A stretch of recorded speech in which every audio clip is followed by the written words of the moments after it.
Sadistic Penguin Studios presents the At the Show podcast with Tom Yumper Garcia. Okay, you people sit tight, hold the fort, and keep the home fires burning. And if we're not back by dawn, call the president. And Tony Chalsa Burt. I don't know this industry jargon, YP, MP, whatever, okay? All I know is that I cannot get a record contract. We cannot get a record contract unless I take these tapes. It's almost time, so grab a drink, get your popcorn ready, and join the film discussion with two guys from Chicago talking movies.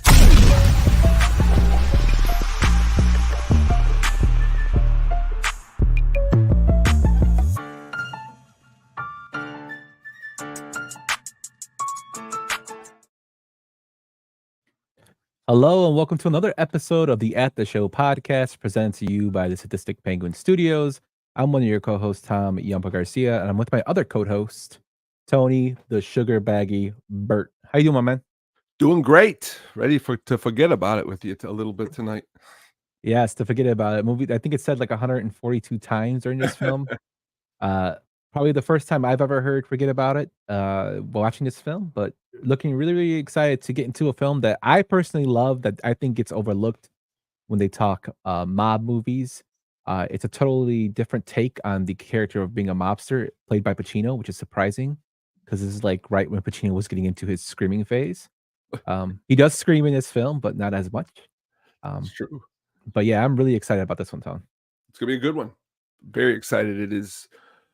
My mom took me at age 13. We went and saw it at the movie theater, and since that time, it's in my top. It's in my top 10. And all day I've been thinking it's probably in my top 5 of movies like this movie. I like it a lot. Yeah, definitely really, really good. Shout out to Beef Loaf. He never saw this movie. We did a mob movie, maybe our 6th episode, I believe it was, where we had him on. I remember that. And he never saw this one, which surprised the hell out of me. He said it wouldn't be in his top 5 mob movies, but he said it was really, really good. Yeah. But it's a movie. I mean, before you jump in, it's a good rewatcher one, you know. Oh yeah, I watched it a couple times actually because I enjoyed it so much. Awesome. But let's just go into the swing of things, my friend. I know we're on a different schedule today, and we want to get the ball rolling here. Let's go into what we've been watching this week.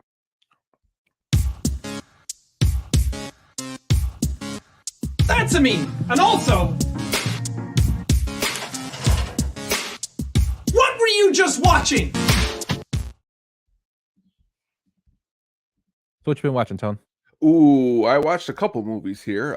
First, what I watched was the Gambler remake film. Came out in 2014, starring Mark Wahlberg. It's John Goodman in it. It's got just a lot of I like these movies because they got a lot of little performances here and there, and it's I would try to watch some movies that kind of were playing along with what we were seeing, a little more under the radar. A lot of people don't enjoy this movie. Sometimes don't put it up as high as maybe I would. It's not my top 10 or anything, but I think it's a really good movie. I like the gentleman who's amazing, Michael. Stake me 50 grand. At 20 points. Give him 50 grand.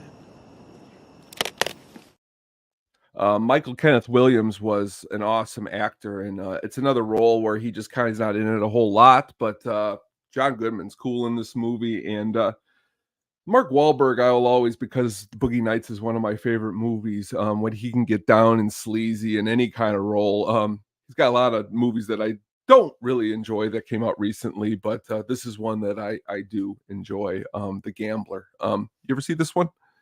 Yes, one of my favorite parts of that movie is actually when John Goodman gives basically like the guidelines to buying a home.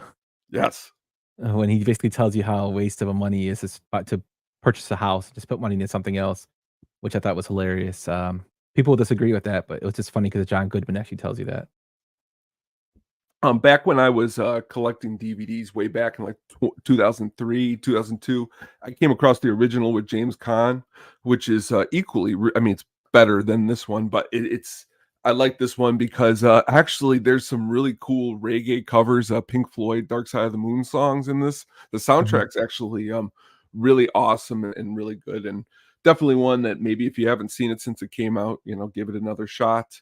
I also watched one of probably in our top 3 movies me and Katie have watched together, is Killer Joe. I don't know if you've ever seen Killer Joe, but we probably quote this movie just as much as Roadhouse, and it's just such an odd movie to be quoting because as you're going to see here, which is just really crazy. The movie's rated at NC-17. Listen, we gotta stop this. A toast to my future wife. My sister never did nothing to nobody. I can't let you have her. The retainers for the money. I'm not leaving until I get my money. Again, the trailer does not do this movie any justice because the trailer makes it seem like it's going to be some real serious, really like, oh my gosh, this is going to be just really a hard boiled. When the reality is the movie is it's ridiculous in a lot of different aspects. I just really enjoy the movie because it's again the direction by William Friedkin, who you will be familiar with in so many movies as The French Connection and The Exorcist, all the way to Bug that came out right before this movie. But just a lot. Thomas Hayden Church is great in this movie. Emile Hirsch, Juno Temple, Gina Gershon. Another one that slips under the radar that I enjoy a lot. You ever see Killer Joe? No. When you played that trailer, it kind of reminded me of a little bit of Frailty. Oh, yeah. You know what I'm going to do for you right now? Yeah, sure. Yeah, it's just like Frailty. I can't wait for you to see it and you get back to me. No, it's the trailer, that trailer, which is really great because like what I wanted to show is like if you see the trailer, you just listen to it. It's like, oh, you're going to get into this hard boiled movie. Like I said, it's going to be serious. When the reality is it's like they call it, if you look a lot deeper into like some of the reviews, it's like call it a trailer park murder mystery, which not to say anything's bad with trailer parks, but there's just this like hills have eyes going on underneath it where really the idea is Emile Hirsch real quickly needs to hire a hitman to come and take somebody out, and he hires Matthew McConaughey, who isn't live in this neighborhood at all. He just kind of like shows up in the town like a cowboy, which is what makes the movie great because all the characters in which he runs into are just nobody that's pretty much any cool. But Matthew McConaughey's got some great lines in it, and I enjoy it because again, it's written by like I said, directed by Killer Joe, which is awesome, and written by Tracy Letts. If you're not familiar with who Tracy Letts is, an awesome actor, shows up on a lot of shows. He also wrote Bug, but check it out. What have you been watching, Yump? Oh man, I don't know if I can compete with Killer Joe there, but go ahead. Okay, real quick before we move on, because a long time ago, about 8-9 years ago, I was working somewhere and I suggested it to a coworker, and he watched it with his wife. He came back at me and he screamed at me and said, "How dare I ever give him a movie so vulgar to play with his wife?" So, so like again, it's rated NC-17. Take that in. This movie is no indication of like who I am, but it's just really a great fun ride, and I'm really curious if you see this movie, what your opinion would be. I'll look for it to check it out. Please do. I went the Predator route. I've been kind of watching the Predator movies while I work and while I do other things. Yesterday I had a lot of time to watch movies, unfortunately, but I watched Predators again, and it's the 2010 sequel to Predators, and I think this is a sequel that kind of gets overlooked a little bit. I think it's probably one of the better Predator sequels, considering it had Alien versus Predator and then Alien versus Predator Requiem and The Predator that came on after this. It's with Adrian Brody, Lawrence Fishburne, Topher Grace is in this, Walter Goggins is in this, Danny Trejo, Marshala Ali's in it, the Oscar winner Marshala Ali. It's just all-star cast and a decent horror movie. I like the premise of them all going to the island, basically at a planet, being, hunted for game there instead of them doing it here. I thought it was a nice little interesting concept. I don't know if I can see Adrian Brody as being a badass like he is in the film. If I can buy that, but I really enjoyed this one. Have you seen this one? Oh yeah, I will. I will put it as probably my third favorite Predator movie, followed by Mhm. 1 and 2, so, like, in a row, 1, 2, and then this one. But again or 2, 1 in this one, but that being said, this movie is really good. I was real excited, of course, as soon as I saw Robert Rodriguez was involved with Mhm. the making of the movie. Had a huge expectations, though, going into the movie theater I did, and when I walked out, um, I'm not gonna say that I felt like it lived up to my expectations. I will also say I was a little disappointed, but the more I watch it, after our last episode, I also have been digging into the Predator movies because we had such a great conversation a couple episodes ago. I rewatched this movie recently too. I do like Adrian Brody in quite a couple roles, and he does a good job in this movie along with everybody else you mentioned. It's a good movie. Yeah, a decent sequel, not the best, but decent, Fallen Library. And Yeah. I just watched a movie that, I wrote a blog on, that I just was watching it to kill time during work, and it was probably one of the most ridiculous films I've seen ever. It's a film that I remember discovering at Masterpiece Video back in the early '90s when I was a kid. Masterpiece Video was a rental store that me and my brother went to a lot. It was called Dark Angel then, but its name got changed to I Come in Peace, and it's a Dolph Lundgren vehicle, when they were trying to make Dolph a superstar, action star. He did, Rocky 4, he did, Masters of the Universe, he did The Punisher, and then, they were trying to give him more vehicles to do, and this is just like a totally early '90s with '80s vibe alien film where alien comes to Earth and basically takes morphine, puts it in your body, and takes your basically emotions and adrenaline out of your body, to sell on the black market. And the alien who plays him is fucking gigantic. I think his name is Matthias Hughes. I think his name is. He's gigantic, and his line is "I come in peace." That's pretty much all he says before he kills you. Which it's very corny, very '80s. If you like '80s bad action movies, this is probably right up your alley. Have you seen this one, Tone? Oh yeah. Of course, back in that 12, 13-year-old time period. It's this, The Punisher, you named Master. I was big He-Man. I still have my action figures, so of course, seeing He-Man. I liked it a lot back then, but honestly, you brought it back up to me, and I haven't seen it since way back then. But back then, as that young kid watching this movie, I thought it was awesome. I thought Dolph was awesome. Also liked another actor around this time named Brian Bosworth, the football player. He did this movie Mhm. called Stone Cold. But around the same time, Dolph Lundgren, though, it was just great in this movie. And I'll have to rewatch it again because I'm sure with my new, view of since I've seen movies, this definitely is going to be a good one to rewatch. Yeah, definitely, not a time waster. It's hilarious. I wrote a quick blog on it just describing how, like, silly it is, but how silly bad it is. Check it out at the statisticpenguinstudios.com, blogspot there. I do love Brian's comment here. He said he saw an Instagram reel today on Rocky 4. Had no idea Dolph hurt Stallone really bad because Sly told him to fuck the choreography and punch him for real. Ooh. Yeah, Stallone's known for that. He actually got in the ring with Joe Frazier for Rocky 1 to see if Frazier could play Apollo Creed, and Frazier started beating the shit out of him, and he's realized he couldn't do this, couldn't do the real punches. Also, Dolph's a legit badass, and he's a black belt in several martial arts, and he's also a genius. I think he's part of Mensa, if I'm not mistaken. Shout out to the other actor in this movie that with Dolph and the bad guy. His name is Brian Benben. He is married to one Madeline Stowe, who I think is awesome, a 80s actress. But also, that being said, he had this television show that would come on after Tales from the Crypt called Dream Dream On. on. And honestly, if you want to know right now, something that would give me goosebumps is if I could just watch one episode of that because it's been such a long time. Martin. Because as a what's his name was on there too from Spinal Tap. Michael McKean was his friend on the show.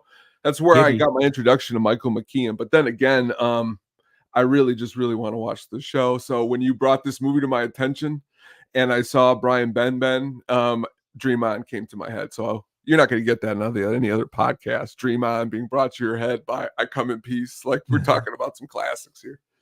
Yeah, and they shoot off Nintendo NES guns in this film. Yes. But that's what we've been watching. Let us know what you've been watching over at the Pod Show on the Twitters, or you can let us know on Instagram or on Facebook. But before we go in, Brian, Brian, I was reading Brian's name. Before we go in, Tone, I want to let everybody know that we are running a raffle. Before we get deep into the show, our raffle actually deals with the game Elder Ring. If you know, Elder Ring has a new DLC out. I believe it's $35. If you ever thought about picking up the game and didn't want to pay $60 for the game and then another $35 for the DLC, we got you. So what we got is a free copy of Elder Ring for the PC. All you have to do is go to our Twitter, Instagram, or Facebook at Statistic Penguin Studios, or at Penguin Statistic on Twitter, or at Statistic Penguin Studios on Facebook, or at the show Pod on Instagram, and just subscribe to our YouTube channel. If you're watching live and you're not subscribed, subscribe now. Snap a shot of that and either DM us or send it to us on the posts that are there. They're all posted, they're all pinned, and all you gotta do is enter there. We'll do a raffle on July 3rd. The first, and then I'll email or I'll DM the person that wins with a Steam code because it's for the PC. And it's a free game. I've been playing it. It's hard as hell, but it's a lot really, really fun. Have you played this game, Tone? Oh, you froze. Okay. So Tony is frozen in time. So I'm guessing the Elder Ring got him. But yeah, it's a great game to play. If you haven't played it, check it out. I think it's sold over 50 million for the regular version, and it's sold over 10 million, I believe, for the DLC so far. So we will be checking that out. Well, I'll be checking it out when I get to it. It's a very, very hard game though. But if you want a free copy, just follow the instructions there. I'll put a link in the video description. And for those listening on the podcast, just check us out at Statistic Penguin Studios on Twitter. There's actually a tweet with it on there. But with that, I'm going to go into our. I'm back. Yeah, that's all good. I was just in the middle of the thing. We're gonna go into our meat and potatoes. We're gonna go into what we come to talk about, and that is Donnie Brasco, a 1997 film. Now, Tone, when was the first time you saw Donnie Brasco? Oh, 13, 14 years old at the River Oaks movie theater. It was playing, and I remember, again, this is right around, a couple years before the Casinos, the Heats, in which I had seen right around the same time. Goodfellas. So as soon as Pacino, man, I'm watching everything from Pacino. Everything that came out with Pacino from pretty much 95 to 2001 at the theater I saw, even the bad stuff like The Recruit with Colin Farrell. No, I'm kidding. But this just really good time. How about you? The first time I saw this was actually, I believe my dad had rented it from the video store when it had just come out in 98. And I fell in love with it. Just the look of it, the different. I just got into the Godfather series. We had the VHS of the box set, which is like 4 different movies due to the length. Yeah, I got into that, and then I watched this film, and I loved it automatically. It developed my love for Johnny Depp in terms of his acting. It really got me on like the Johnny Depp train for like how much I like his acting. Just honestly, and that's the same thing with him, which I don't know if we'll touch on later, but this was a good golden period for Johnny Depp. Another great movie that I like around this time with him, and of course he did lots of them with Tim Burton, but I really like Ed Wood. He's got this movie called Dead Man that's really good in black and white. Just a lot of cool things Johnny Depp was doing at this time period, I think, in his career. Yeah, I think at this time is when he started to branch out into his own little thing. Like you said, he had the Tim Burton movies, Edward Scissorhands. He had Cry Baby. He was in Platoon, which I remember him in, but he didn't really have a big role in that. He was kind of getting out of his teeny bopper stage of 21 Jump Street, and then he started doing these films. Benny and June's another film I really liked him in. What's Eating Gilbert Grape? That was before this. Those films kind of got him. He's kind of going that nice little trajectory. And this, I believe, is right after Nick of Time that he did, and Divine Rapture. Yeah, which is some good films too. Or after this, he would do The Brave and then Fear and Loathing in Las Vegas, which is another great film. But yeah, Johnny Depp's another underrated actor. Everybody thinks he's weird, which he definitely is. But his acting skills are, pretty well good. He should have won an Oscar for Crybaby. Yeah. Uh, he was nominated for Captain Jack Sparrow, so I mean, it's not out of the question. What's cool about Johnny Depp is he in the acting world is he can play movies like this, and I love Blow. Like I love Mhm. those type of gangster type of movies, and he can play those. But you also said like Fear and Loathing Las Vegas. You can watch all three of those back to back to back. Like he's a cool actor. I Yeah, don't know and he about recently movies. Nothing has struck my fancy. I'd say in the last 10 years probably. I But think he's kind of in a rut, but, like, just playing different Black types of Mass, though, roles. I love Black Mass, so I Yeah, will vouch for that. But yeah. but even he's not even a stranger to the horror genre. He was in the first Nightmare on Elm Street. One of my favorite films from the Stephen King, adapted films, short stories is Secret Window with him. That's a Um, good yeah, movie. he did it's just he's in the good realm of good, films like that. So he's talented. Weird, but talented. Uh, but Tone, let's get into this, development of this one and get into the meat and potatoes of this, yeah? Let's do it.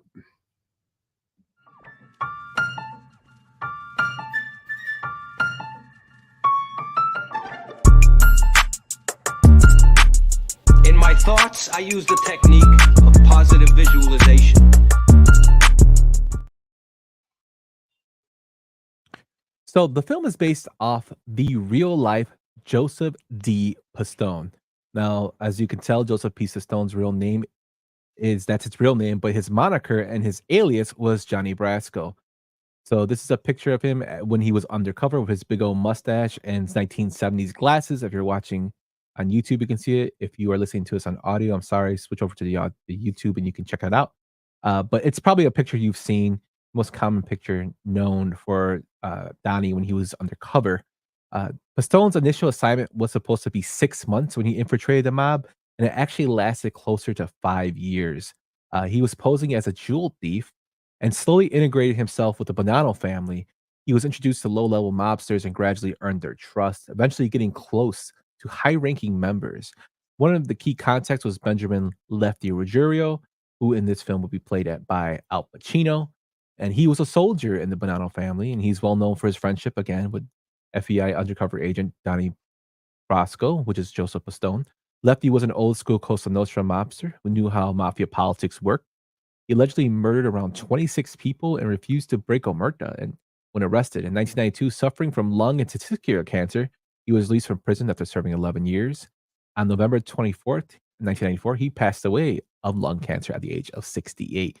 Now, for those watching on the YouTube, you can see that Pacino, I think, is a like dead ringer for the way he looks. Tone, I don't know if you agree with me. He actually played the role very, very well. When we get to casting, I'll go into a little bit more of his styling, but I thought he was a good little choice to play for this film. And he does an excellent job.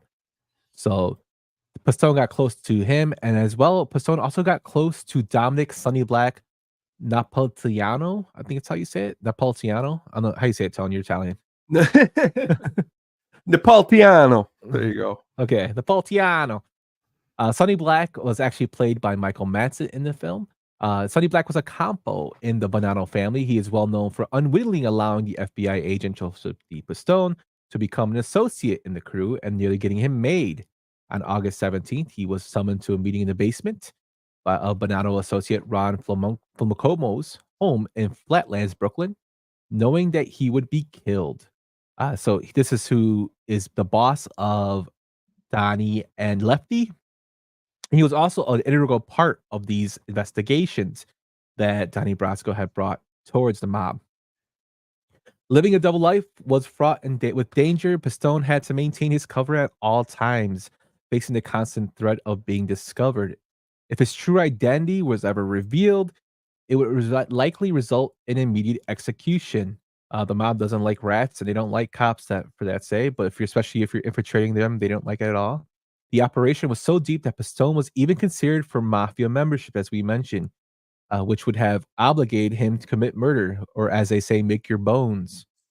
The evidence collected by Pistone led to over 200 and more than 100 convictions, with 200 indictments, significantly crippling the Bonanno family and other mafia organizations.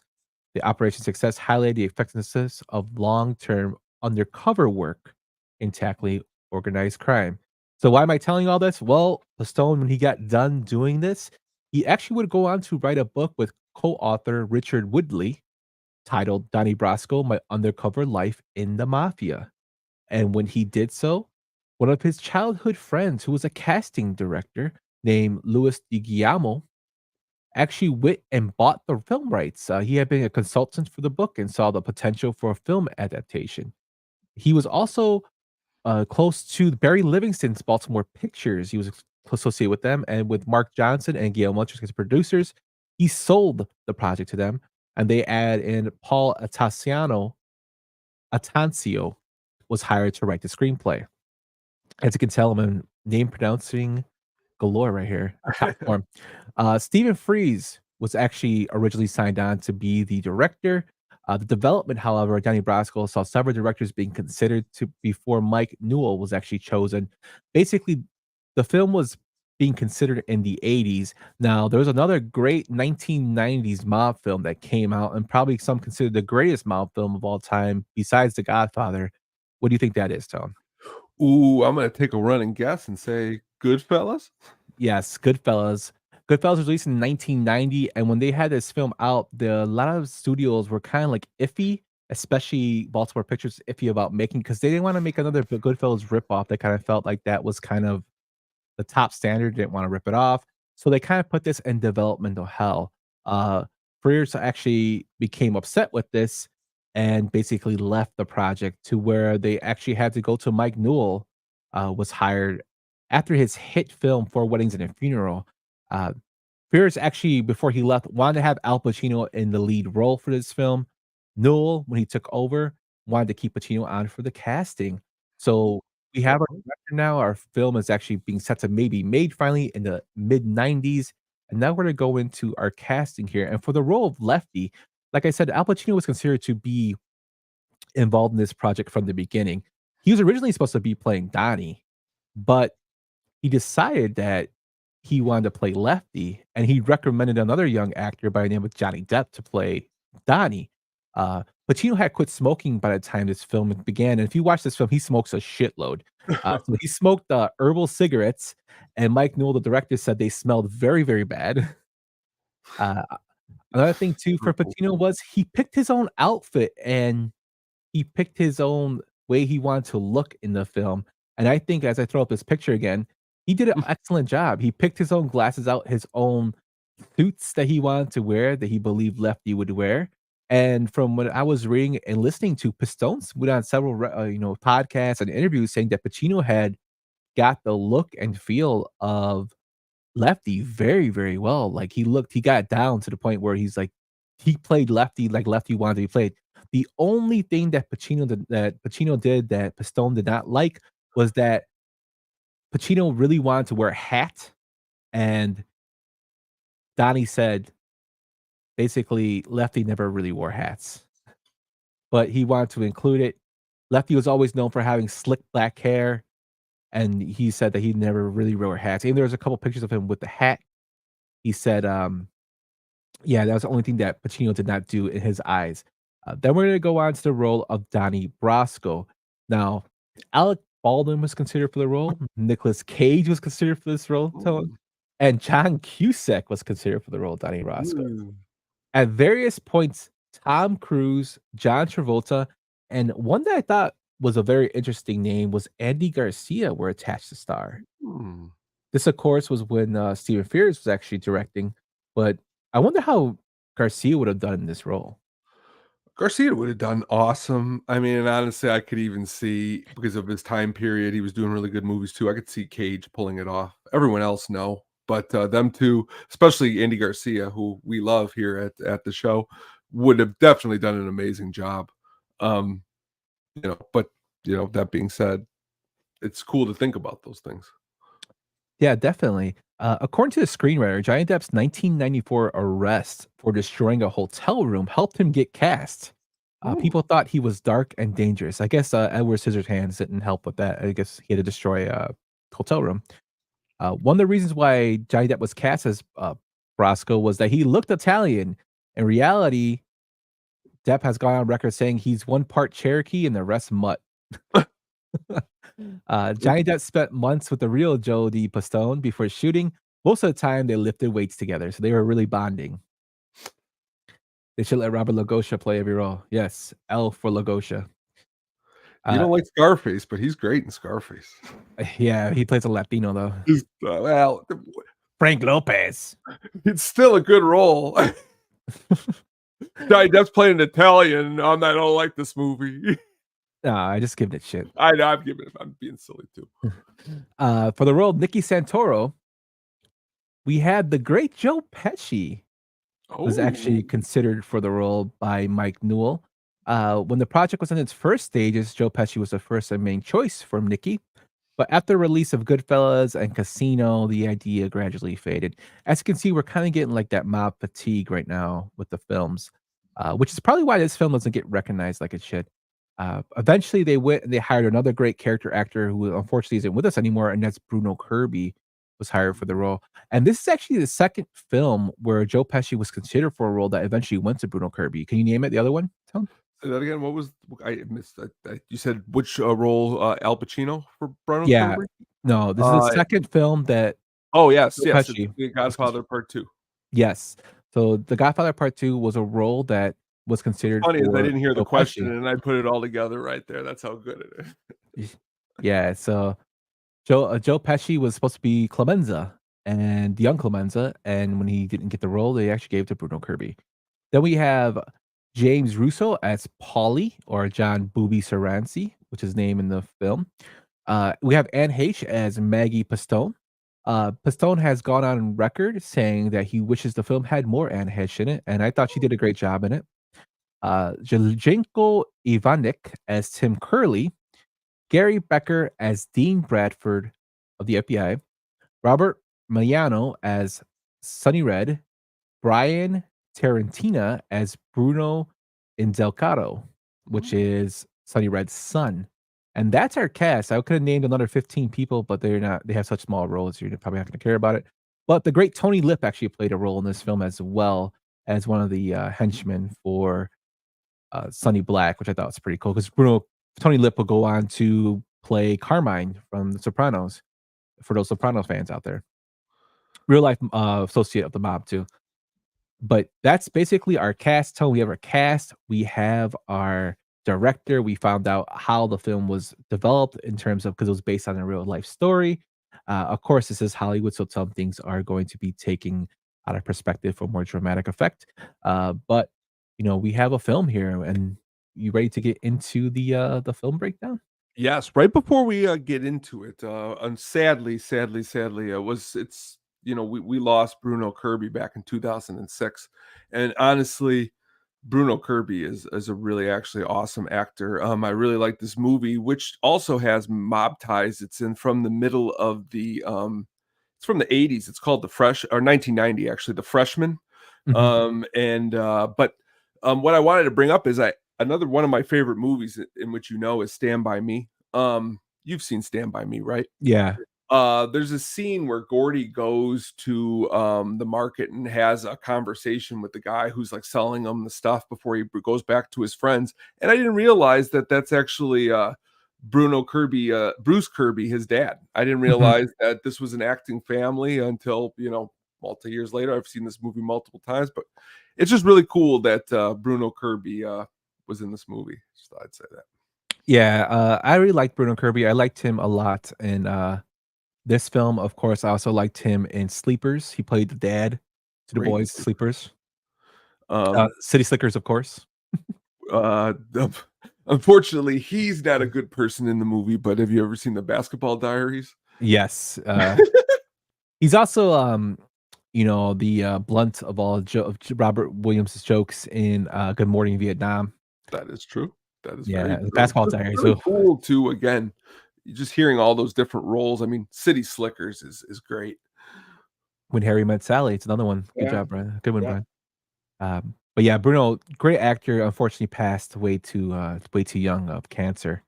But yeah, Tony, ready to get into this film breakdown? Let's do it. All right, let's get into this film breakdown. See the arc? He starts down here. He ends up here. Where's my art, Paulie? Goes 6 years undercover. Live every day of his life looking in the mirror thinking, is today the day, you know? They're gonna croak me. Whack. Yeah, whack. Whack being the proper word. Man, he had real short hair there. The great Johnny Depp. The film opens. I probably in one of my favorite opening montages of any film I've ever seen. They basically close in view of Johnny Depp's eyes or Joe T. Pistone's eyes with a violin playing in the background. It's all in black and white. You see pictures of the investigation, some real from the real Donnie Brasco investigation, and some from the film, uh, with just like little scenes of like the main characters.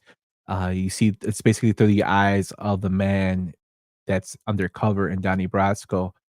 When the film begins, Pistone is already undercover as Donnie Brasco. In real life, he actually been attempting to infiltrate the Colombo family, but wasn't having any success. Unlike an early scene in the movie where he first meets Lefty, who wants some jewelry appraised, Donnie actually met Lefty and other Bonanno family associates through mutual contacts and was invited by Lefty to join the Bonannos. Tony Mira was actually the person that introduced him to the Bonanno family, and he was actually began to interact with the Colombos with Jilly Greca. Sorry. It's okay. Before he was introduced to the Bonannos by Tony Mira. The opening scene always cracks me up because you had them arguing over which is better, a Lincoln or a Cadillac. I'm saying it. A Lincoln is better than a Cadillac. It's a better automobile. Forget about it. Cadillac got more acceleration. It's got more power. It's got better handling. It's got what? It's got more leg room for your legs. It's got more power. You just said that. Bingo. What is it? Lefty just seems to ramble on like I do when I do these podcasts sometimes, just repeating himself. It's got more power, just like his whole accent, Pacino's accent in the film. I love the dynamic between Kirby, Pacino, and the other guy who plays James Russo, who plays Paulie. I really love that the whole the whole dynamic they have. And Brian says in Pacino voice that Cadillac's got a great ass. But yeah, just that whole little transition of like dialogue there. What'd you think about that, son? A great dialogue. I like Pacino playing a role he's usually more of the alpha in the movie. This movie, he's more of like when they're making fun of him and stuff like that. He's not the top like guy, which is I think that's what makes the role actually an awesome Pacino role. Yeah, and then we cut to Donnie walking out of the bar. Pacino's asking Kirby about him. Nicky in the film, he's asking him about him, which he finds out who he is. And then we see kind of like a little inside look at what Donnie Brasco does. He works out a lot. And then he calls, his family. And Pistone mentioned that the film didn't accurately portray the loneliness and isolation he experienced while undercover. The movie gives an impression that Pistone will go home to his family whenever he wanted, which was far from the truth. In reality, Pistone spent long periods away from his family, which was a significant personal sacrifice not fully captured in the film. And that's kind of shown where he's like going to see his family and whatnot. Like in the opening scene in the movie, he actually calls his wife on the phone, and Pistone said that he rarely talks to his family, which is understandable because you don't never know who's watching you, one, and you never want to get those people that you love in trouble. So it's kind of weird they showed it in the film, but I'm guessing they're doing that for dramatic effect, Tone. Yeah, I mean, you again, like Johnny Depp. That's what's cool. Johnny Depp's a cool guy. I don't know if at this time period he can portray that. He could have maybe in the script if the script called for it, but that's why I think just the way they did it worked well. To imagine Johnny Depp and going even more. There's a scene we'll talk about later at the Christmas tree. That's one of my favorites, but we'll get to that later. But but then again, I'm always for more too to see it. Like I love Apocalypse Now, but then I also love when they did the Apocalypse Now Redux to see it in there to see if it looks different. Now that you say it in live time, I would check it out. Yeah. After we see a little montage of just Donnie working out, showing that he calls his wife, we cut back into the actual bar that Donnie hangs out at, and we first get the first interaction of Donnie and the character of Lefty. Now, Lefty is trying to give Donnie a ring that one of the people that owe him money, basically, gave him as a payment, and he tells Donnie if he can maybe fence it for him, which Donnie looks at and calls it a fugazi, which Lefty does not like at all. You want to go embarrass yourself with this thing? Embarrass myself, my family, my children, my mother can hold her head up in any neighborhood in this city when she walks down the block. See, in all the 5 boroughs, I'm known. Forget about it. I'm known all over the fucking world. Anybody ask anybody about Lefty from Mulberry Street. Pacino loved being able to use all the rich mafia slang throughout the film. The writers say he captured mob dialect accurately because he had Joseph D. Pistone's wiretapes. So the wiretapes that Pistone had, the writers actually grabbed dialect from there, which I think is pretty crazy. If you actually bought this film, I think maybe 10 years ago, it used to come with a DVD that actually had recordings of Lefty and Jody Pistone, which is actually pretty cool. His books now actually come with them. I don't know, the digital books might come with more of an easier, copy of it because CD players aren't really in the norm anymore. But just having that is awesome. A fugazi. Yes, a fugazi. So we have, early in the film that they say the fugazi. Basically, he tells them it's fake. Lefty says, "Well, prove it to me." They drive over to this guy's place to see if he's lying or not. And I think the drive over tone is probably one of my favorite parts of the movie too, because Lefty is smoking up a damn storm, and you see him open up the windows to say, and you hear Lefty scream, "Shut the damn windows! You trying to give me a draft?" He's like, "I'm dying of cancer over here." The whole dialogue I love between Pacino and Depp during this whole, transition to the guy's place is because Pacino says stuff, but he really doesn't say it, if you know what I mean. He makes uh, Johnny Depp answer like his questions for him. Like he says, "There's a lot of money in that, huh?" And he goes, "What? Jewels?" And he goes, "Thank you." Basically making sure that he's the one answering, not Lefty, in case he is wired up. Uh, they go over to this guy's place to where the guy actually gets intimidated not by Lefty, but by Donnie, to where Donnie tells him, "I gotta do something to fix this whole situation or he's gonna kill you." And the guy goes, "Oh, I don't wanna die." And he starts beating the shit out of him and basically takes his Porsche as Lefty for payment because they find out that guy was giving him a real fugazi. Now, I actually read Pistone's books, and when he mentions this scene actually in his book, and he said that sometimes he had to lace a beating on people. Reason being he did it was because he said, "I always felt it was better if I beat the hell out of you. Me doing it, I can go easy on you. While if the other guys did it, they could probably kill you or beat you to where you can't function anymore." He goes, "So it's either you're getting beat up by a jeweler than those guys." And sometimes he would be the guy to lay down the beatings, which I thought was pretty crazy. Yeah, I mean, when I think of the scene later in the restaurant, which we'll talk about, that definitely plays into it. Like, you gotta, if you can, you're the acting. So, I mean, honestly, you're the one who can act the punch, WWE style, I guess. Yeah. And on their way back, Lefty is impressed with this. They talk with this to the first instance we hear about Forget About It, where they go over their cars. We see, the transition to that Stone has made contact with a mob associate in Lefty Ruggiero. And we see the printout, the typewriter print, which I thought this transition to in the films were awesome, where they had kind of showing what's going on while they type out the reports. Mhm. And it's this one always cracked me up because it says that Jody Pistone has made contact with one Lefty Ruggiero, and it lists all Lefty's nicknames. And it's Lefty two-hand guns, Lefty half cock, Lefty horse cock, which always cracked me up because I'm like, what the fuck? What is that? Yeah. Eventually, they transition to Donnie actually getting talking to by Jilly and Lefty. Jilly is actually a person that knew Donnie first. And in the mob, if you don't know, if you have to be vouched for by somebody to be basically, integrated into that group, and they always do background checks on you. Even back then, they try to see who you know, and that's basically who he was working for was Jilly, who told Lefty, "I I said I knew him, Left. I didn't fuck him, which always makes me laugh. To where Lefty is satisfied and then brings him around the crew. And when they go meet up the crew, they're all standing outside waiting for the boss to show up. And we have some main characters that will play later into the film show up. One of them being Sonny Red. Who's this guy? This is Donnie, a friend of mine.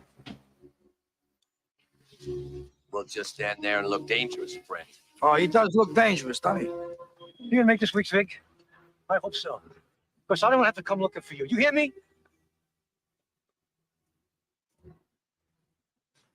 Come on, Bruno. I just shit my pants, man. That part always makes me laugh too, with how Lefty tried to kind of be a badass, and then Sonny Red just basically put him in his place, telling him, "Are you gonna make your vig?" For those who don't know, Lefty did so many hits for the mob. He always mentions it in the film, but he did so much work for the mob. They wanted him to be a full made member, but he owed so much money to the mob. He could not be a made man until he paid him off. He was a degenerate gambler, and this is Lefty being a member, like associate with them for over like tens decades before he became a mob member, and that was in the '70s, shortly before he met Joe Pistone as Donnie Brasco, which kind of sucks for Lefty because he finally got made and he met Donnie. But it's just crazy how he's a tortured soul in this film. I think Pacino plays him very, very well. Tom. I mean, I just that's what I think about is exactly what you just said. He's tortured. He isn't the top guy, but he like kind of trying to act like that to Donnie. It would be like if I got made fun of by anybody, but then like I brought you around, but I try to be like tough to you because you don't really know who I am. But then you could see me around everyone else. You're like, wait a minute here. I mean, he's a vulnerable guy in the movie, which it's great. I mean, not great for him to be vulnerable, but a great character role. Yeah, and Lefty is constantly giving like this mentor role to Donnie. He's showing him, the ropes, and he tells him the mob rules. When I introduce you, I'm gonna say, this is a friend of mine. That means you're a connected guy. Now, if I said instead, this is a friend of ours, that would mean you were a made guy. Capiche? Yeah, friend of mine, friend of ours. What do I call you? Friend of ours? Keep your fucking mouth shut about me. Don't say Yeah. And if you ever listen to the tapes, that's actually how Lefty talked. Like, there's tapes of him and Donnie Brasco going back and forth, and Lefty actually has like this is the way he talked. It's hilarious. But after that meeting we have now, this is the first look into Donnie going after a few months over to Lefty's house for Christmas, and we learn that Lefty's son is a drug addict. But beforehand, Lefty makes him stay because Donnie tells a story that he used to be a orphan, and Lefty's like, "Well, let me cook for you. Let me cook for you." And they talk about some pinch of salt. And tomatoes. Punch of salt. Punch? Punch. Punch of salt. Punch or pinch? Punch. Not pinch. What did I say? I said pinch. No, you said punch. Sometimes you don't make no fucking sense, Donnie. The whole dynamic between Pacino and Depp, I think, is like very, very well. The chemistry is so awesome in this film, Tone. Like their dialogue, the way they play off each other. And this film is supposed to be serious, but it has a lot of like comedic tones to it, which is to me is something that's another like difference from even The Godfather. The Godfather had some, I guess, comedic tones in certain areas, but this one actually, blends the lines of comedy and drama a little bit, which I really love about it. I mean, exactly what you said, and I'm a really big fan of like in movie scenes, like intimate spaces, and the you explaining the apartment when they're sitting there, and the punch of salt, empathetically, this is a Tony froze again. But yeah, the punch of salt, and then they're explaining like how he's basically Lefty says that men are best cooks. He could be an asshole, but he also can be sympathetic. As we learned, Lefty's son is a drug addict, and it really makes Lefty depressed. And yeah, you're good now. Okay. Yeah. It makes Lefty depressed that his son's a drug addict. He also goes on to show a little bit more sympathetic of his character when he talks about a certain cancer he's got. I put a bet on a horse. That horse don't do what it's supposed to do. Like every fucking thing else in my life. I got cancer of the prick. My ex-wife lives in this building. Can you believe it? I run into her in the elevator. I gotta have 3 spritzes afterwards just to calm down after I see her. What are you talking about? Cancer of the prick? Yeah, he's cancer of the prick. Yeah, you didn't know that?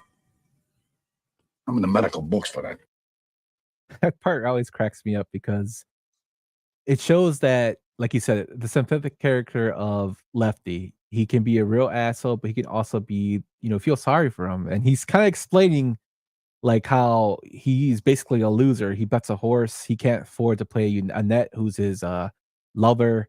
He met his ex-wife in the same building and he had to have 3 spritzers to calm down.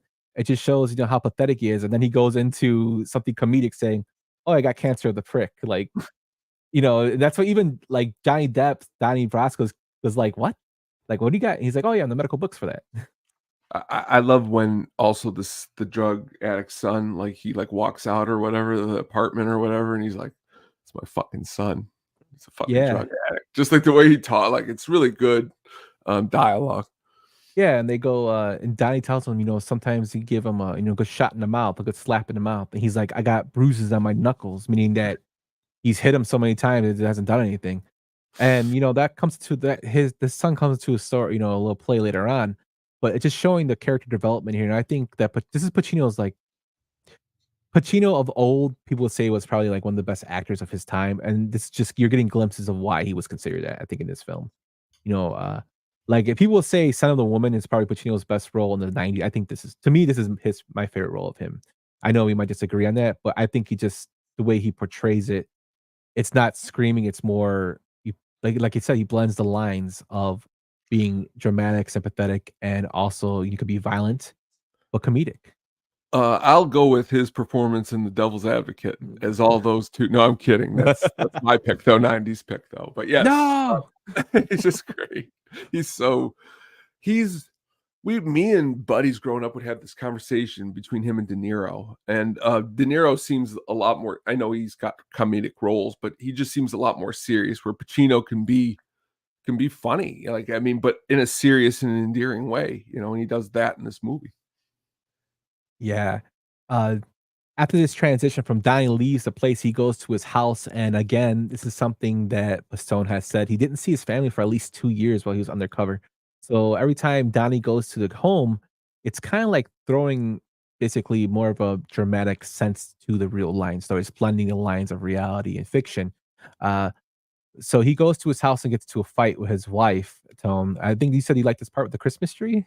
Me and my buddies, we'd always laugh because they just, I'm not saying it's absurd, but the way they fall into the Christmas tree, like, I mean, we're both married men and we love our wives. I mean, I have never fallen into a Christmas tree, but then again, he has been undercover for a while. I'm thinking of this in real time. Maybe if I was undercover for a long time, I would just fall into the Christmas tree. I just thought it was a really, again, it's perfect in the movie, and Anne Heche, I think, does a really, as stated, a good job. Yeah. In the morning, he talks to his daughters and says, "I bet you can't say 3 words for me for $20." To which one of them replies, "You lose." And this scene is actually a tribute to an urban legend of former President Calvin Coolidge, the 30th president of the United States. Coolidge was nicknamed Silent Cal and supposedly replied, "You lose," to another person who stated he made a bet that Silent Cal would not say more than 2 words to him at dinner. And he said, "You lose," which was pretty hilarious. But, it shows again that Pistone is seeing his family. They live over the bridge from where he's staying in New York, from Mulberry Street. So it's kind of a weird little dynamic. Like I said, Pistone was against I it. wonder if it's in the same town as Copland. Maybe. See, Right over the bridge. I think this is 20 years before Copland. I know it is. I'm just saying. But Harvey Keitel's a younger cop, in Copland, So Could do a crossover. Stallone. There you go. Stallone, and he might have his hearing in that one too. We cut to this next scene where they actually have them driving in a car. That's Donnie and Lefty. And Lefty is pissed because we find out that Carmine Galante got murdered. the former boss of the Bonanno family, and the actual newspaper that he shows him is the actual newspaper headline of when Galante got killed in Brooklyn restaurant in 1979. So that's actually the photo that was taken, which I think is pretty cool. Even though it's grisly, it's pretty cool that they showed something that was actually shown back then. We learned that Lefty has been sent for, and he is very, very upset about that. Donnie, you know, sometimes I think in that orphanage they dropped you on the fucking head. How am I supposed to know? You don't explain it to me. You think I don't know how a hit gets set up? You think I don't know that? You know what I know? How many times I've been on the other end of that fucking phone? 26 times. Right, but you just got done saying you and Sonny Black are friends. So, Donnie, you know. I got sent for. In our thing, you get sent for, you go in alive, you come out dead, and it's your best friend that does it. Now that's really, really integral to the rest of the film as he explains what happens when you get sent for. You go in alive and you come out dead, and your best friend's the one that does it to you, which I thought was very interesting. I love the whole mentorship of the mob here, how he's teaching him the ropes, telling him what you got to do. And it's again another something we have not seen like in detail in other films. No, I definitely agree. It's again, the dynamic is just that's why I believe the movie should be in it, because it's a different dynamic than in most mob movies. There are not a lot of off the top of my head where someone as big of an actor as Pacino's playing somebody like vulnerable. You know what I mean? And being called. I mean, this. I just immediately think of our very first episode we did this season with Godfather, and just imagining his serious face at the end of that movie where he's like, "Do not ask me about," and then seeing him in this, totally different roles, which is what makes him a great actor, like you said. Yeah, and it kind of gives him, I think the whole fact that this was a real case, it gives him more of an insight into the mob, and like the Donnie Brasco investigation is world renowned. We'll get into it later on when we get into our next segment, but it changed a lot of things in terms of the mob, the way they do investigations, even changed things for Pistone himself. So he got a lot of valuable information while doing this job. And I love the fact that they can add that into the film. And Mike Newell, the director, wanted to add that, and he actually hung out with mobsters or connected men while he was directing this film. And Pistone warned him about him, but he still did it to kind of get the feel of how he wanted this film to go. And I think he basically, hits the home run with it. Mentor, what do you say, Mentor? Go ahead. The best is when we both hit the button at the same time, like right there. Mentor to the Mob was turned down by Jonathan Demme. That's great. That's great. Yeah, man, Jack. Married to the Mob. Another good one by Jonathan Demme. So we see that Lefty is getting sent for. They go to the club. They meet up with Sonny and the gang with Paulie and Nikki. Sonny's like, I got a new car. They drive. And Lefty's, he's kind of apprehensive. He's looking at his his mirror, and they're like, Lefty, what are you checking? And he's like, my lipstick. No, like trying to tell Donnie, it's gonna happen. It's gonna happen. And they're about to go into basically the cargo area of the airport. And this is something that always cracked me up is Paulie always tells Donnie, no, you stay in the car. Where are you going? You stay in the car. Which is like, you're a peon. You can't come with us. When they walk in, they get surprised to a lion that scares the shit out of Lefty. They all make fun of him because they say, oh, you thought you were going to get whacked. And he's like, oh, everybody's like, no, but people are like, yes, you did. So he's like, Sonny tells him, this is my gift to you. I got upted. Me and Sonny Red are running the show with Rusty in the can. Rusty was a mob boss that was put in jail, and he would basically run the show from there, and had his two capos in Sonny Black and Sonny Red run the streets for him. And Sonny Black, as a show of gratitude for Lefty for taking care of his wife and kids when he was in jail, and his mistress, apparently, he got him a lion because Lefty loves animals. And this is actually a true story. Lefty did have a lion that was given to him by Sonny Black. And in New York at the time, in Brooklyn, you could see him walking the lion down Mulberry Street. When it got too big, they basically went and took the lion, they tied it up in Central Park to a tree, and they called the police so they could take it away. It ate a bunch of hamburgers, and as they show later in the film, they're feeding it burgers, and Sonny and Lefty is pissed that he got a lion instead of getting money, and he wasn't involved in the hit on Carmen Galante. which I thought was hilarious. But that is a true story. Lefty Rogerio did have a lion that he got as a gift. The next thing, Tony, and I love, like I said, the montage at the beginning was awesome. I love the montage of, the dancing of them dancing. We have the schemes that they're showing that they're doing, which shows you kind of like the inside of the mob to like 70s wave music. We have this great scene I'm putting up right now of Michael Madsen as, uh, Sonny Black dancing in the club with the girls. But, they show violence in this as well. And Mike Newell said that the point of the violence is to show that it's a terrible mess, meaning that it's not always clean like people think it is. There's a part where Sonny is beating the shit out of a guy, turns around and just shoots him when they try to pull him away. And then the next thing he's dancing.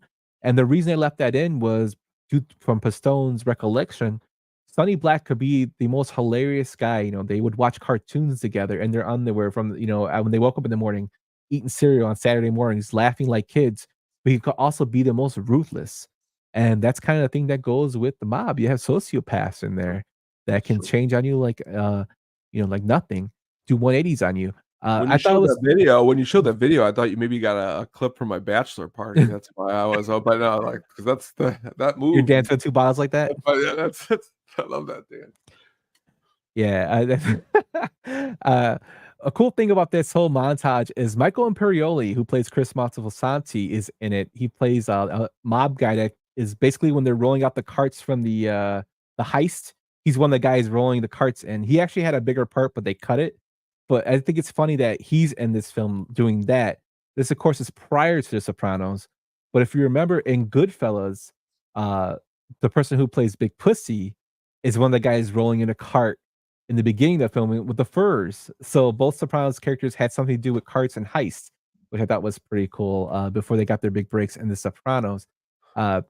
We also see in this montage, Donnie keeps all his tapes and recordings from his wire in his boot, which comes into a big play later on when they go to the Japanese restaurant.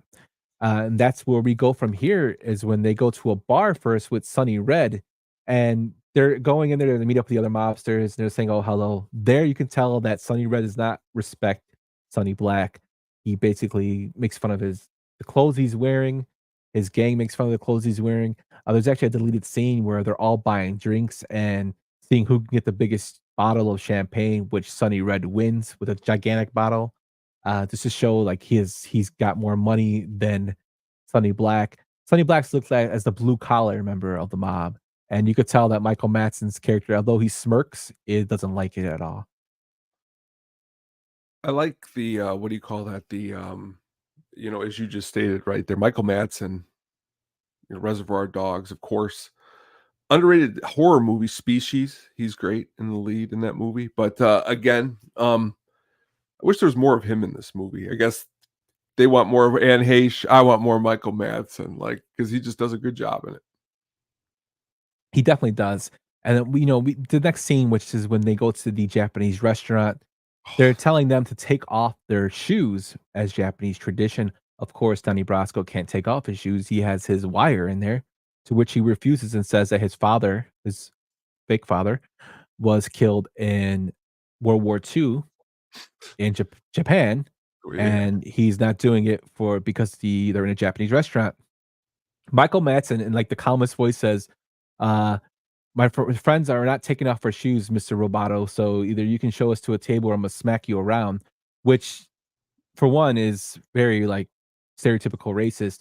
But he says it in such a calm way that it's fucking scary. And when he said the owner refuses again to let them in, they basically grab him, throw him in the bathroom, and beat the shit out of him, to the point where Donnie tries to break them off him, and the guy hits Donnie because he's trying to protect himself, and Donnie starts beating on him.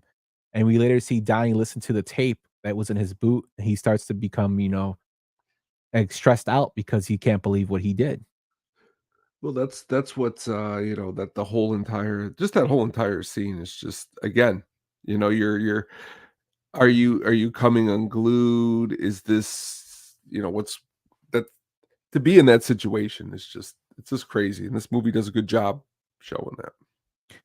Yeah, and it shows that you're basically kind of transitioning into that other person. You play a part so much that you become that part, and it's trying to show that battle, that good versus evil that Joe Pistone's having. Uh, During this time, Joe's actually approached by the FBI to try to see if they can do some connections with a guy in Miami, another agent, to try to infiltrate the mob there as well. Pistone, of course, is a little reluctant, but he decides that maybe he should do it after this restaurant incident. They're all in the game, and I love this scene too, Tom, where they're all in the bar and they're all going over their schemes. You have the guy with but I forget what it's called, but he can't talk. He puts it to his throat. The I forget the voice thing, yeah. Yeah, the voice, the little voice machine. I'm sorry, Sonny. It's just like, do you have him in there? They're going over their scheme. Do you have Lefty in the corner beating the shit out of a parking meter to where Lefty's to where it's Sonny Black's like, would you cut that out? And he's like, how am I supposed to get it open? Open sesame, open sesame. It's just they'll do anything to get money. And Pistone made sure as a consultant he wanted to show this because everybody thinks that they have big time heists, and it really isn't like that. A lot of low level guys are either scalping tickets, they're stealing from parking meters, they're doing anything to earn a quick buck, which is the mob life's really glamorized in shows. And this kind of shows like they'll be scheming anything. And we can see that Sonny Black is getting stressed out because he needs to answer with money to Rusty. He has to kick up as tribute.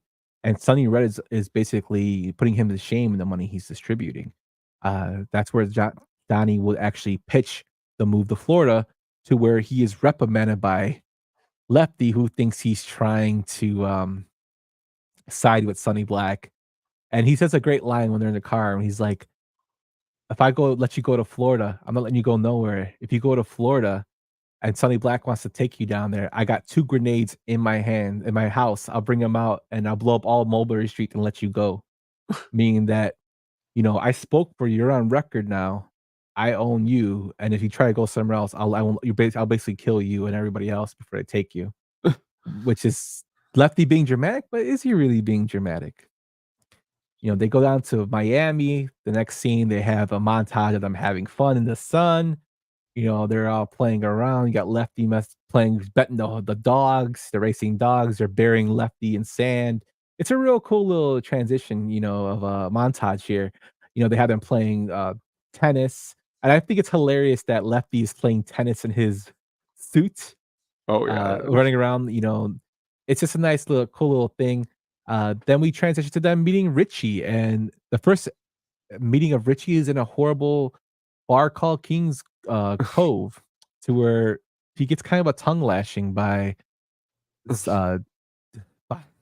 by Lefty, and then basically Lefty gives another great monologue here. Sonny Black belongs in Brooklyn.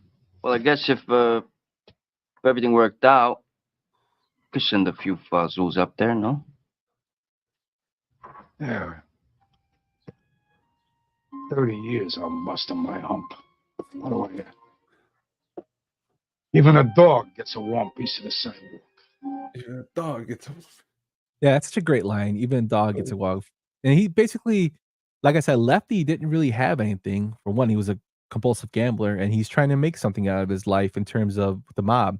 Like, what do I got to show for? Everybody's moving up. He kind of has a lot of resentment towards those moving up in the mob world, while he's kind of staying stagnant, even though he feels he put in a lot of work. We then transition to, they take over the the club. They're going to meet with Salvatore Tificante, which is the real life mob leader in Florida at the time. Joe Pistone actually plays a small role in this film with Tificante's henchman. He's actually walking with him while he's talking to Lefty and asks for Sonny Black. So Joe Pistone is actually in the film. You can actually see him there. And Lefty's let down by Tificante. He's basically says, anything you need, I can help you. And the first thing he asks for is like, where's Sonny Black? Meaning that he was cut out. Again, Lefty feels like he's basically, giving the shit hand again.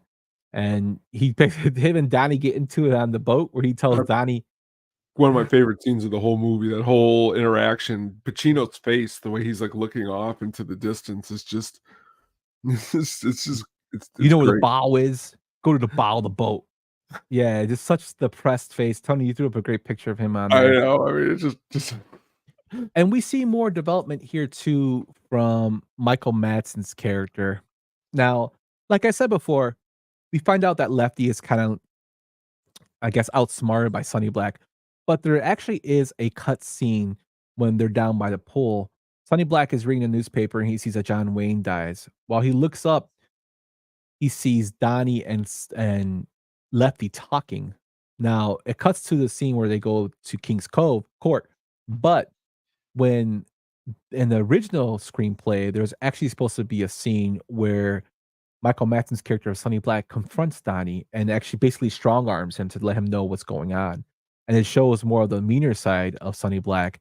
And Mike Newell, the director, said he wished he kept that in the film. You can see it in the deleted scenes. It's actually a really cool scene tone for it because I know you've been talking about you want more Madsen. yeah. And I wish they would have kept it in as well. So that's Mm. how we find out that Sonny Black actually found out about the whole scheme that was going to go down in Florida with King's Court. And we find out that Sonny actually tells Donnie he owns him. Forget about it. It's like Oh, I don't have that one. Oh well. Basically, Sonny Black tells Donnie that Donnie tries to tell him, "I don't want to be down here in Florida." To which Sonny Black tells him, "No, you're down here. I own you. You belong to me," which is basically how it is in the mob. He's his boss. He has to do whatever he says. So they set up shop down in Florida to make money with Traficante's help. And they're all going back to New York. And on the way back to the airport, we see assistant attorney for the government come out and call Donnie Joe Pistone, to which Donnie punches him in the face. And Richie goes up to him and tells him he's working. And Donnie makes up some ridiculous claim that the dude tried to grab him and by his groin, which I thought was hilarious. What do you think of that scene, Tom? Again, the whole interaction's ridiculous because it's like a really like again Pacino though, like again, if Pacino was just a tad bit, I think on the smart, he would have been right there, could have been the end of it all. Like, but a great scene. I love the scene in the movie. Yeah, and this whole Miami trip there's so many events that happen. One of my favorite scenes is actually when he goes to meet the FBI agents. And prior to this, we see that Bruno Kirby's character of Nicky does a drug deal with the Cubans. We can only assume they're Cubans because they speak Spanish. To where he gets coke, and he sees Donnie in the same hotel as the FBI, and he goes, "Oh shit!" Like he's caught, and Donnie's like, "Oh shit, I'm caught." But in reality, you're not. We find that Donnie is boiling under the pressure. He learns that his one of his mics wasn't pick up any sound, to which he gets pissed. We see him sitting on the couch, and we see another Oscar-nominated actor ask Donnie, "What does forget about it mean?" forget about it. It's like if you agree with someone, like Raquel Welch's One Great Piece of Ass, forget about it.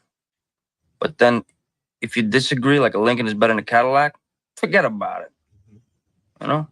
But then it's also like if something is the greatest thing in the world, like Mingiros peppers, forget about it. But it's also like saying go to hell too. Like, hey, Bully, you got a 1-inch pecker, and Bully says, forget about it. Forget about it. Paul, forget about it. Paul Giamatti's character in there always cracks me up when he says that. I also love he's sitting right there with him too, is Tim Blake Nelson from Oh Brother, Where Art Thou? Just really cool. I love movies where an actor is like just such a small role that is something that they got before they made the big time, and they do a good job. It's a good job. Yeah, and we find out that Donnie's been trying to reach home. He can't reach home because his wife changed the number. They're going to therapy. They're having issues again. Pistone pushed back on this therapy thing. When he goes back into New York, he ignores Sonny's orders to be in therapy. Donnie Brasco's got a great ass. Is that in this film? No, but it can be, Sam. And Pistone again pushed back on the whole family aspect with a therapy thing. We find out that Lefty's son is in the hospital for an overdose. Donnie calls his house, and Lynette tells him that what happened. Donnie meets him at the hospital, and this kind of shows their bonding moment of where Lefty tells him, "You have to go back to Florida," and Donnie goes, "No, you can beat the shit out of me. I'm staying here with you." And Lefty is distraught. His son died on an operating table. His heart can't stop, and they're trying to get it going again. And basically, him and Donnie bond while they sit and wait for his son to get out of surgery. They never say what happened to him, but they Lefty's son. Sounds like a sitcom. It does, but it kind of shows like the human side of Lefty. He loves his son, even though he's bad. He still loves him, and shows that that bond that him and Donnie have. Well, they cut back to Florida and they get busted. And busted by I mean busted, they get the whole club gets broken up and all the people in there are the cops come down from Florida. We find out that Sonny Red was involved in it to break up the whole club in Florida because it was a cash cow, and they all get thrown in jail. I don't want to be stepping on them. Usually, the cops are so fucking dumb. It takes them 3 months just to get wind something's going on. Then they gotta go get a bomb. They gotta go whatever, the places with it. Surveillance. They got a surveillance. 3 months taking pictures. All this time. How these cops know so much? You just open the fucking doors. What are you saying? There gotta be a snitch. And that's kind of like the whole conclusion they come to when they're in the cell. Donnie says Richie didn't play off the cops, but in reality, the others think there is a snitch, and they get embarrassed. Sonny Black says he's so embarrassed. They lose all the money there, which is he says is Rusty's money. They have to go back to basically New York with their tail between their legs, and somebody's gonna pay for this. We see that there's some animosity between the mobsters there.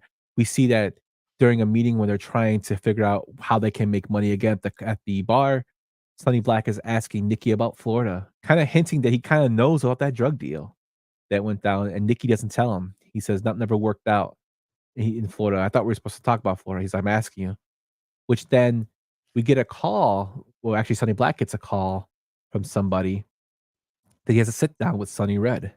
And we find out that the 3 mob bosses in Sonny Red's gang are actually going to try to kill Lefty and the crew with Sonny Black. They go to a spot to stop. They go inside the house, and there they basically open up mayhem to where they get the drop on Sonny Red, Sonny Black, Nikki, and Lefty all shoot all them with shotguns, pistols.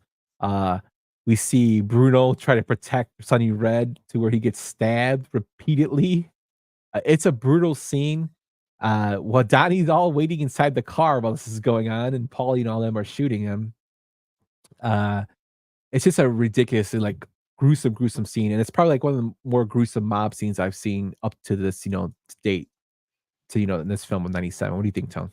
I definitely agree. Gruesome. I like how Depp's in the car. They didn't let him inside again. Poor Depp. Yeah, and when they go get him, this is another thing like the animosity. I don't know if it's playing for dramatization, but when they're all dead and they have to clean up everybody, Paulie is told by Sonny Black to go get Donnie to help. Now, Donnie's in the car, and Paulie just gets in the car, doesn't say anything. He just breathes really hard, and he's like, "Is everything okay?" And he's like, "What?" And he just pulls a gun and puts it to the back of his head and says, "Get out." Which I don't know if he was just ramped up from what just happened or what, but it made no sense. This is one of the parts that didn't make any sense to me. Like, what do you think about that whole scene?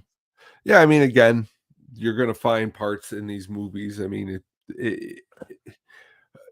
that don't make sense. But again, the way it all plays out, I don't remember ever when I watched it being like, "Oh, this isn't out of place." I thought fit okay, but again, who knows if something different was there.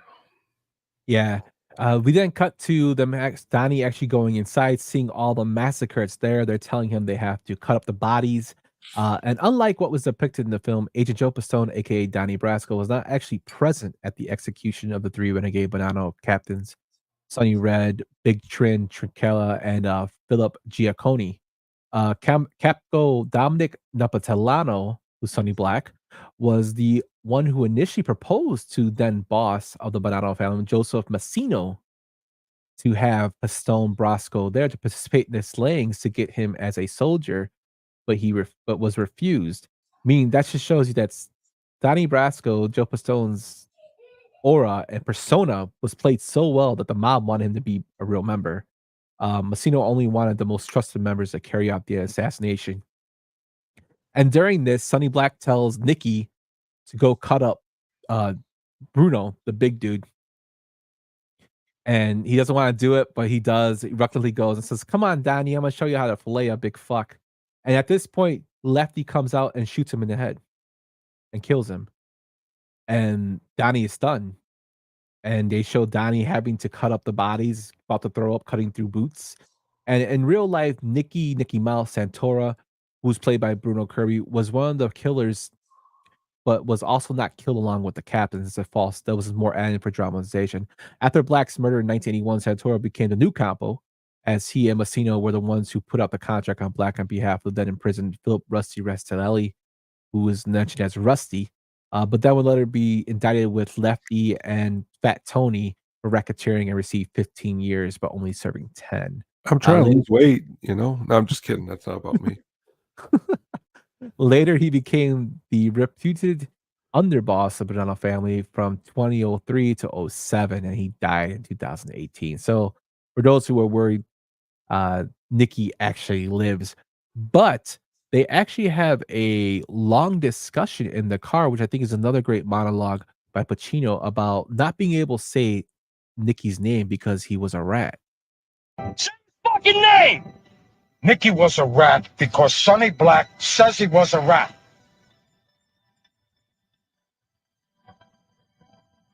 Who the fuck am I? Who am I? I'm a spoke on the wheel. So is he, and so are you. I love that line. I'm a spoke on the wheel, and so is he, and so are you. Basically, we're nobodies. We just keep the wheel going, which is true. That's how it is in the mob. We then see that Sonny Black is now in charge. He pulls out like a big boss, and that we heard Donnie goes AWOL. The FBI agents come to his wife's house, and they tell him, Donnie hasn't checked in for weeks, and she says, "Oh, he came one time to change his sports coat." Meaning that Donnie is basically falling into that life, that whole persona. We find that Donnie's actually given a shot to be a made man. They gave him a contract and they want him to kill Bruno. Donnie asked Lefty about a boat that he wanted, saying, "If you had a chance to get out, what would you do?" And Lefty told him he would get a boat. To which Donnie tries to go get money for that boat. We see Donnie go back to his house and talk to his wife, who says that she hid the money from him. They get into an altercation and he slaps her. Pistone hated this scene and was furious when it got filmed. Depp and him used to drive to the set together. Depp did not talk to him that day. He said, "I figured there was something wrong because he didn't tell me anything." And when he got there, he went ballistic because if that would never happen. I would never hit my wife. He later calmed down after talking to the director and the writers, and they're like, "It's just for drama effect. We know that it's just more for a drama." He's like, "Well, this is based on my life, but I get what you're doing." Still says he hates that scene where Donnie slaps his wife. And then, we get a nice little monologue from Donnie about the mob. You think I hate you? I don't hate you.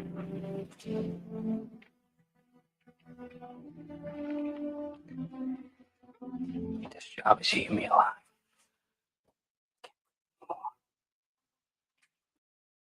And that's such like a great, nice little monologue. So this movie has such great monologues in it.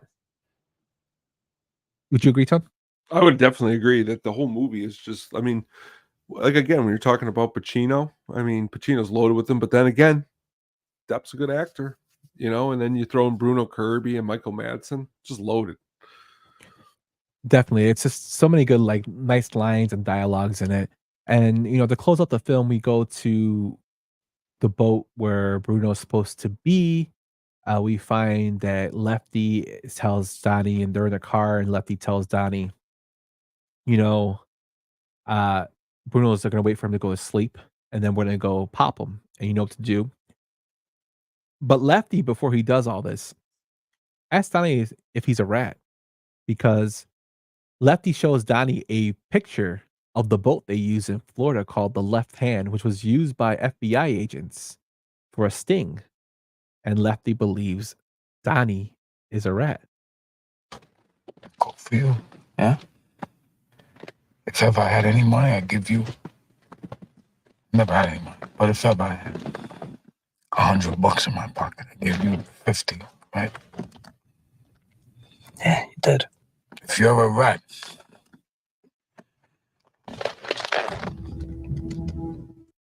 That's him putting the gun to his head to symbolize, like, if you're a rat, I'm basically dead. And this is kind of funny for a serious scene like this, which is a great scene in the movie. Uh, Director Mike Newell recalled that the first scene that was shot between Pacino and Depp was this one. They had to shoot the scene where they discussed Lefty possibly getting out of the mob and the rat scene. During several takes, Johnny Depp would fart very loudly, ruining the scene and causing Al Pacino to become increasingly angry with him.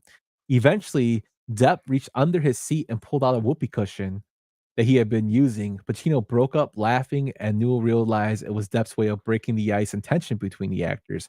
The two stars subsequently had a close relationship and friendship for the rest of the shoot. So that's a great way to break the ice there between the two, Tone. Sure is. I mean, I meant. Yeah, Tony froze again. Tony got that Bridgeport internet today, guys. But moving on, Donnie is willing to jeopardize the whole operation for Lefty, meaning that he doesn't want Lefty to be locked up or killed. So he wants to give him the $300,000. It's implied he wants to give him the $300,000 for Lefty to buy his boat and leave with a net. Now, Pistone has pushed back on this theory again. He said he would never jeopardize his life or his occupation for Lefty. Although he did not say he hated Lefty, he felt that Lefty was a good person, but he just made bad choices and was a criminal, and his job was to arrest criminals. So not once did he think about jeopardizing his career for that, which I think is pretty funny. Yeah, I mean, it's but that's the thing about a movie like this. It's a true story, but the dramatizations, you know what I mean? There's other movies where people go undercover too, which I like those type of movies because it's truly like, how deep do you really go? Mm-hmm. And just to imagine hearing your wife or Katie or your wife being like, "Oh, I haven't seen him in 3 weeks. He only came and got his jacket." Just kind of crazy to imagine. Yeah, and during this whole, they're trying to go up there. They're trying to get to Bruno. They have their guns in their hands, and Lefty's telling him, "Get him, Donnie, get him." And before Donnie goes to shoot Bruno, Lefty tells him, "I'm your best friend," which again triggers, "Is he gonna kill me?" And the FBI busts in and they arrest all of them. And Donnie, as he's getting pulled away, says, "I'm not going in and not coming out as an FBI agent," to which he eventually has to. They go to the club to say that Donnie Brasco was a real FBI agent. They show him the pictures to all the people at the club, Sonny Black, Lefty, and Paulie, the pictures of him. And they all go outside and they say, it's all bullshit. Donnie would never be an agent, which is actually based off what the real reaction was from all the people. He was so good at portraying that character, that persona, that everybody thought he was a real mafioso, which I thought was amazing. Did a good job doing it, yeah. We later find out that, people are going to pay for this. People are going to go to jail. And we see Lefty watching TV, and he gets called in for a sit down. So he gets sent for. And before he leaves, he tells him that, if Donnie calls,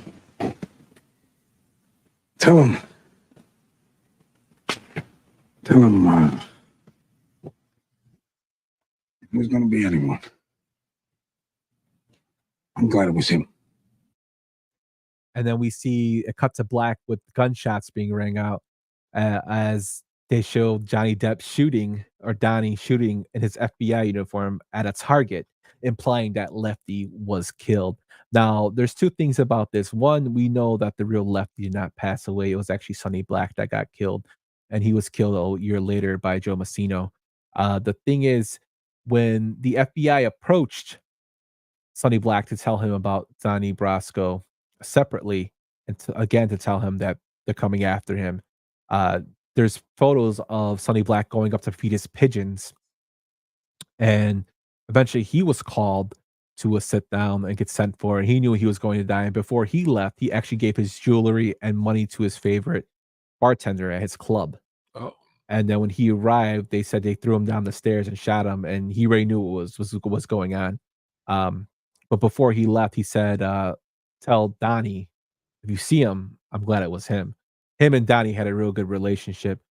Sonny Black, I think, was found without hands. They cut off his hands because they basically said, he touched the hand of as a sign that he touched the hand of a unmade man and brought the infiltration of the mob. But Lefty was actually on his way to get hit when the FBI picked him up and kept him in custody, and he refused to talk. He went to Omerta, and actually would end up doing time and eventually released, and actually earned respect for being in Omerta. So Lefty was a stone cold gangster to the day he died, Awesome. which is crazy. And to prepare for his whole gun shooting scene, Depp met with Joseph D. Pistone for several times and took shooting lessons from the FBI. One thing I thought that was crazy about the ending of this film, which is when they show Donnie Brasco getting a medal and a check. And, it shows that he's kind of staring off into the outside, and his wife's telling him to come back, it's over. He was only given $500 for 6 years of work, which is equivalent to $1,700 today. Not good. Yeah, totally ridiculous. That's you got $500 for 6 years work, and everybody thinks FBI agents make a lot of money. They really don't. They make about $45K, which is not really a lot, and they have to move all over the place. But that's Donnie Brasco. Tone, what are your final thoughts? Great movie. Again, hearing about Sonny Black, Sonny Red, always a good time. Again, great performances across the board. Not only from Pacino and Depp, but again by Bruno Kirby and everyone else. Just a great movie that I think needs to be seen. Yeah, definitely. If you haven't seen it, definitely check it out. It's a forgotten mob movie of the 90s. I hope I didn't ramble on too long. Sorry about the misplaced audio there from me on some of the clips, but I didn't label them correctly when I was doing them, so that's my fault. But let's get into some let's get into some critical reception here, Tone.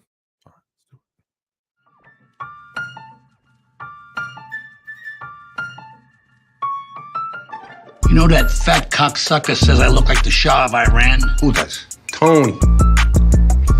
I never got that at all. So Donnie Brasco had a budget of $35 million and made a box office of $129 million worldwide. Siskel and Ebert gave Donnie Brasco 2 thumbs up on their syndicated TV show. In the print review, Roger Ebert of the Chicago Sun-Times gave it 3.5 stars out of 4.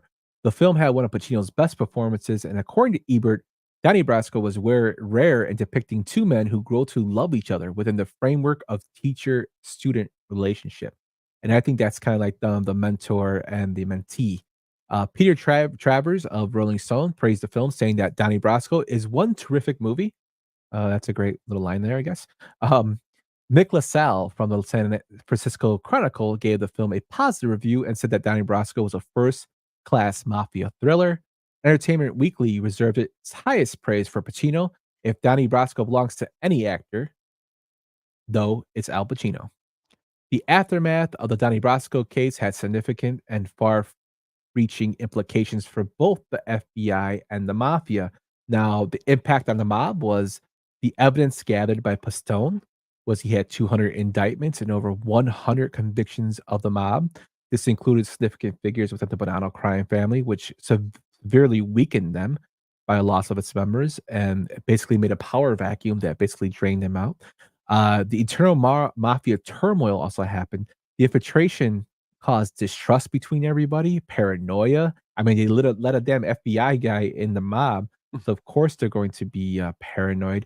And they changed how they operated. They started to change their operational methods to prevent further infiltrations. This included more rigorous vetting of new members, vetting meaning they called people. And even in Pistone's book, when he got vetted originally, he was vetted by them calling a snitch that he had the mob that was working with the FBI. So they called a snitch to vouch for him, and that's how he got kind of intertwined with everybody. But he said that he had to fight the person that challenged him to be vetted because he said if he didn't, they would know that he was a cop. So he made sure the person wasn't made and beat the shit out of him while his brother was there.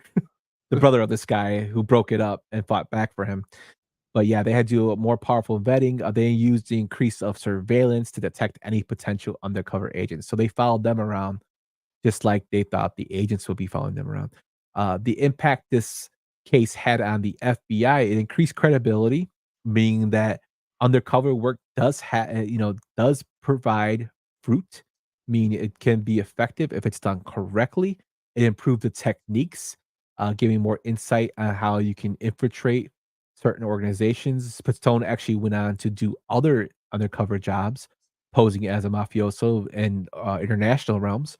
It also gave legislative support, meaning the high profile access of the operation helped garner legislative and public support for the FBI's efforts against organized crime.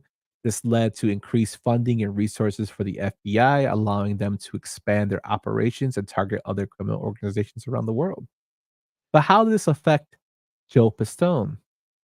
Well, when he was let out, he actually had to go in to the witness protection uh, operated under a different name because there was a $500,000 bounty that was placed on his head. And the person that pushed for this bounty was actually Lefty Ruggiero. Mm. When they went to trial and he was testifying against Lefty, Lefty came out and was screaming at him, "You're the real gangster. I'm not a gangster. You're the real turncoat." And he was telling Pacino, who was the head of the family at the time, who actually got Sonny Black murdered, we need to put a contract on his head, which Messina agreed. And that kind of earned Lefty points too, because he's like, I'm not going to talk, but we need to take out Donnie. And there's actually some great stuff that, you know, comes from this. Not per se the contract, but Pistone now is world renowned. He's known all over. And he said that with the publication of his book, the movie, everybody pretty much knew who he was when they recognized him. He said that he went out to the neighborhood in one of his older books just to show people around, like, oh, this is where I hung out. And he recognized a lot of people from the old neighborhood saying Donnie, calling him Donnie. And he would say, oh, how you doing? And he said, then there was some guy who was driving by. I was like, hey, Donnie. And he's like, oh, he waved his hand like, oh, hi, how you doing? And the guy's like, fuck you, asshole. And he's like, well, I guess that's expected. He also got a bunch of consulting and speaking engagements. He actually does a podcast now. He's done podcasts with Michael Francis and Sammy the Bull, on their podcast. Really good listen, great story. His books are excellent. Donnie Brasco Double Cross, which is basically him talking about the mob in general. And then he has a bunch of funny stories in there about nicknames and like schemes and whatnot that he gives his own little twist on, his spin. A lot of great stuff in there. That's basically there is no fan theories because this is actually a true story.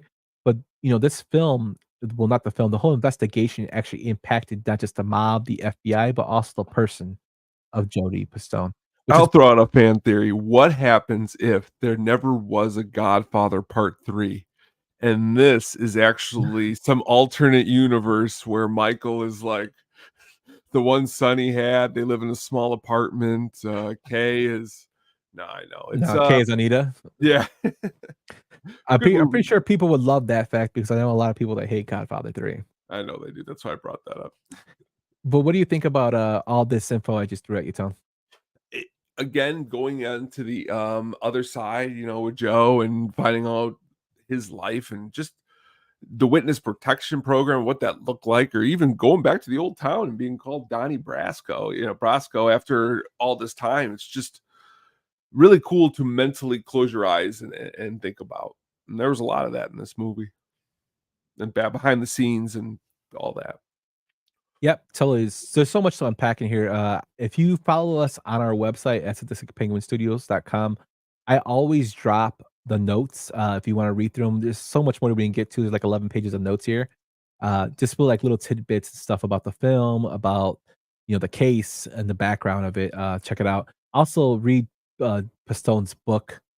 Donnie Brasco, My Life Undercover, which is a great book.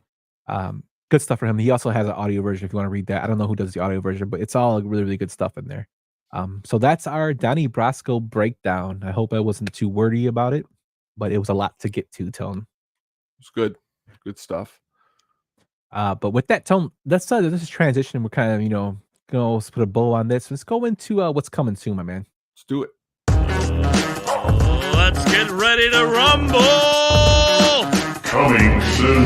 Próximamente. Coming soon. Coming soon.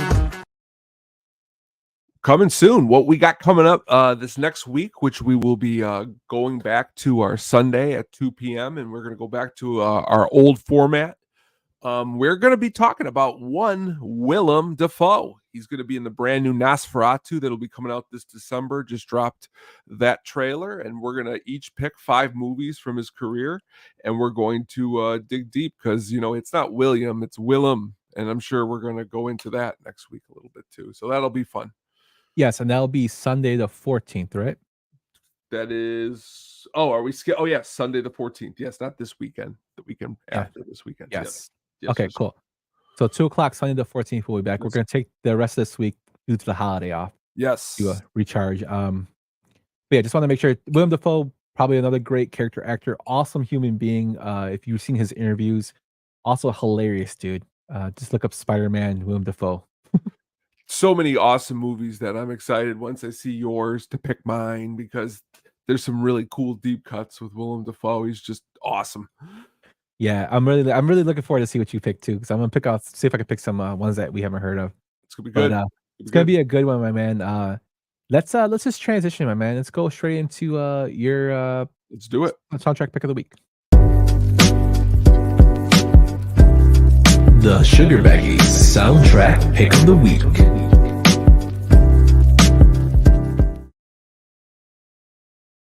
By no ironies tonight, I didn't even know this until we were halfway through the episode and you brought up Nightmare on Elm Street. That I picked a soundtrack tonight. That's Nightmare on Elm Street, not the one that Johnny Depp was in. This is the Freddy's Dead soundtrack. And I always remember this because, 92, 93 at the dollar store, like one of the first dollar stores I ever went to. I found the CD and my mom bought it for me. But what's really, really cool about it is the leadoff track is by the Goo Goo Dolls.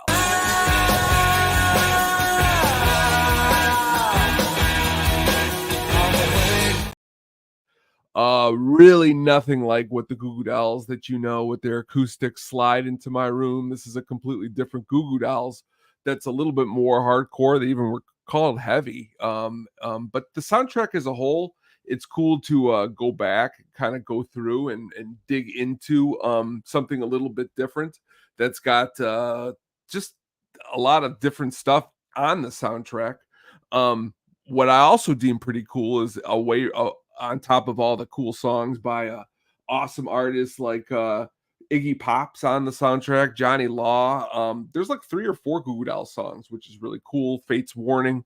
The whole soundtrack, which I did not know until I was doing research because I didn't get this awesome double one. I just had the one with the bands on it. But Brian May of Queen, he does all of the instrumentation for the movie, guitar player. So really awesome soundtrack. Gets never really ever talked about.